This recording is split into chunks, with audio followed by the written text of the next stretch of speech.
in the United States can learn from overseas communities and how to further critiques of ableism and critiques of environmental injustice and bring it into our own personal advocacies. The second is, in the world, like in your bigger picture view, do you think that there is much of a distinction between critiques of, between the ableist systems of privilege and the speciesist systems of privilege? And if there is, where do you think those distinctions come in? For Joe. In regards to Germany, I think the issue is every country has different cultural background from where they shape their debates. Like when I only moved to Canada in '92, and up to that time, I was more based on my discourse around Europe. And the Germans were much earlier than most countries to have a disability rights approach to ethic issues. Period.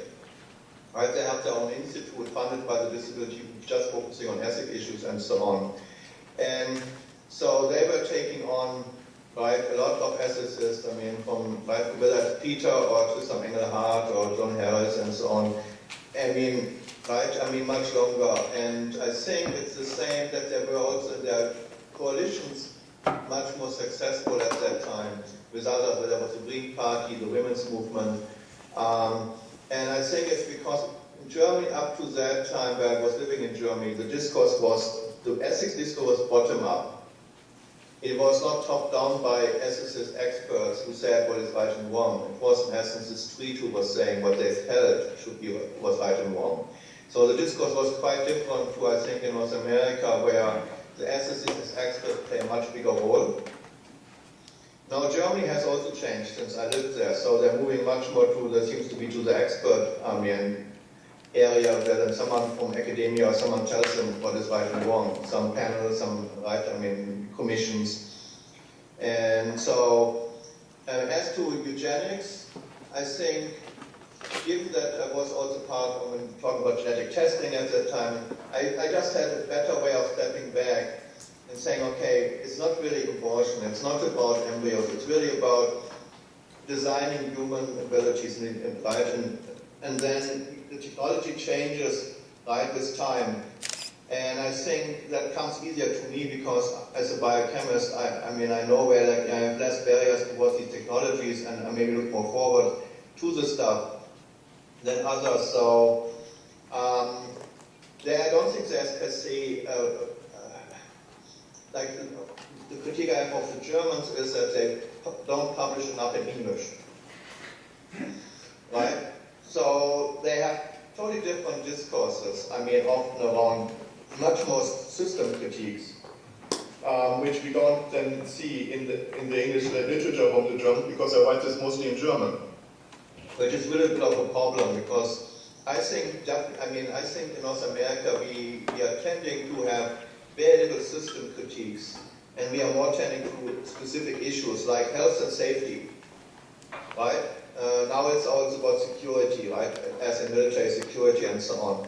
That tends to be much more picked up by the media. That is a safe issue to cover, right? That GMOs, that they're not safe, and so on and so on.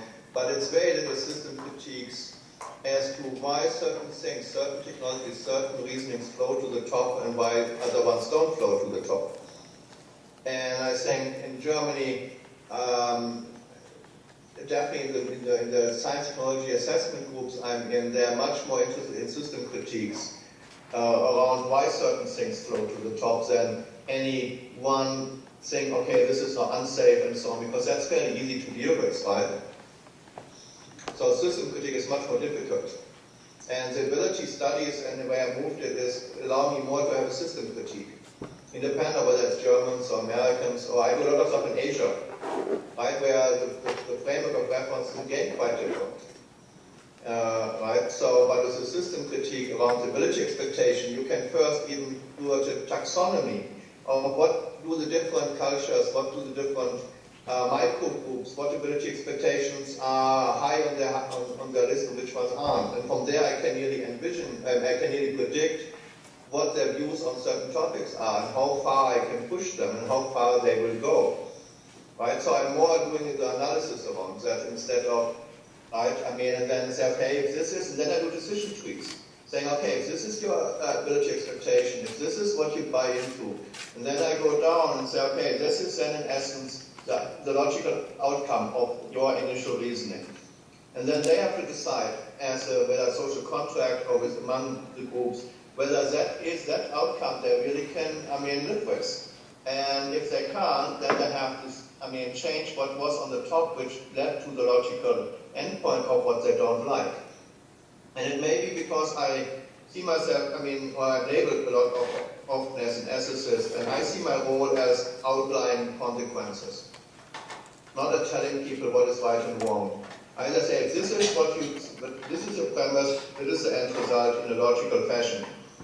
And then it's up to you as a group, as an entity, whatever, to decide and to negotiate that space as to whether that outcome is really wanted. And if not, then you have to change the premise which led to the outcome. Instead of arbitrarily then say, we don't want that, but without knowing what that entails, that not wanting the outcome.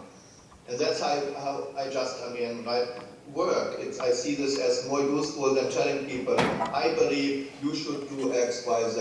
I don't think that works well. I rather want people to come up, buy into the logic of how a problem and where the problem originates from, and then simply work on that. So I'm not so sure whether I answered, really the question.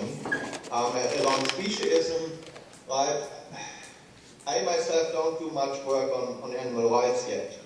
I use speciesism, in my 2008 piece, I just highlighted as another ism, where in essence, we make certain arguments, right? Why can we treat animals different than humans, right? And it's often linked to cognition, right? It's all about sentience, right? And then if that is really about, if cognition is really the reasoning why we say, well, we can treat animals different, that's of course also why we can treat certain humans different, why we can, right? We can use it for all kind of stuff. And if that then means, okay, we give animals sentience as a solution to the problem, which quite a few people try to do, push.